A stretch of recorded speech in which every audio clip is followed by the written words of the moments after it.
Tim Collins with Cullman Today. I'm with Senator Paul Bussman. Week number 2. You seem like you're doing fine.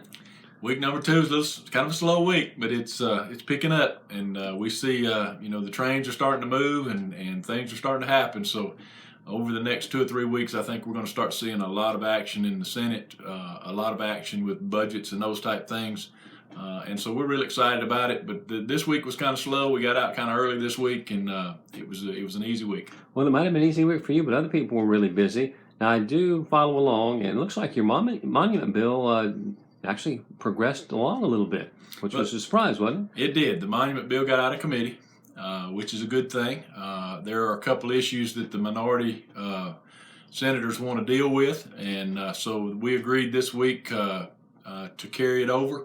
And allow those people to have an opportunity to talk and try to figure out what's the best way to finish that bill up with. But I think it's got a real good chance of getting out of the Senate, and then we'll move it down to the House probably next week. Well, similar things have happened with one of your other important bills to you, is the dormitory driving radius required living by university students. That made it through committee, didn't it? Yes, it did, and that was it was a good thing.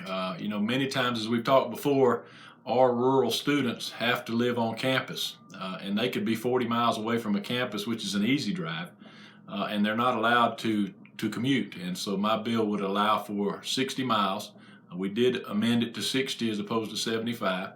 To anybody that lives within 60 miles would not have to live on campus if they were going to commute, and that will save my constituents a tremendous amount of money. And it will be a lot better for them and give them more opportunities to go to these universities. Makes sense. Now, I know Medicaid is something that all of us who are over a certain age watch for. There's potentially big changes coming from the federal government, but that's been on the docket to fix that, like pronto. What are your thoughts there? Well, we spent almost an hour in Medicaid meetings this week, specifically dealing with the federal actions that they're going to take. We don't know whether they're going to give block grants or they're going to give individual per capita, per enrollee funding. And so it's my concern right now that we kind of slow down a little bit on these RCOs because we may not need the RCOs.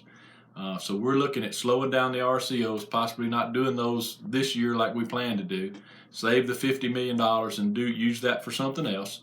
And then wait and let's see what the feds do with that Medicaid money. They may hand us a very nice option, and if they do, we want to be able to take that option. We don't want to be tied into something that we can't get out of. That makes sense. Now I'm going to bring it down to the Cullman County level. Mayor Kenneth Kilgo out in West Point been working for a couple of years trying to get a left-hand turn lane from his county road on the main highway.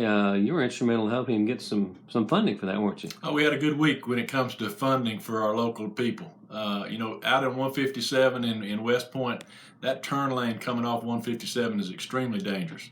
And so we've been able to secure some funding for them to make that turn lane.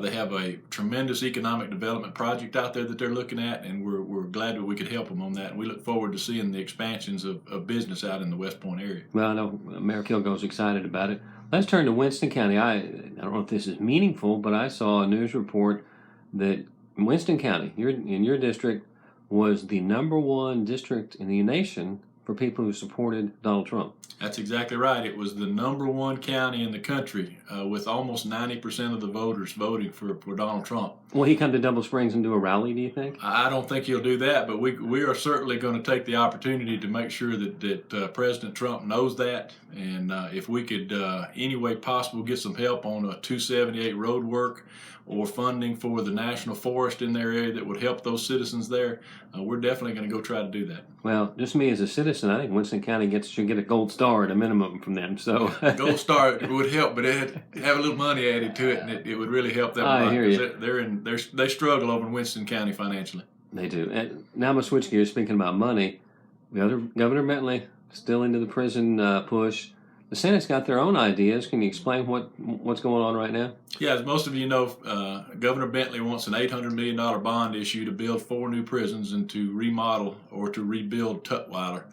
That's just too expensive. That's just to me, it's way out of price. It's way out of line.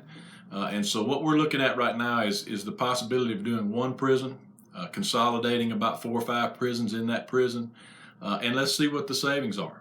And if their numbers are correct, then we can always go next year and start another prison. But I think we're looking more in the ballpark of $350 million, and making one prison and then doing upgrades to Tutwiler. And hopefully that will get us in a position where we can make some better decisions. But right now, just to go off and say $800 million for prisons is just out of line.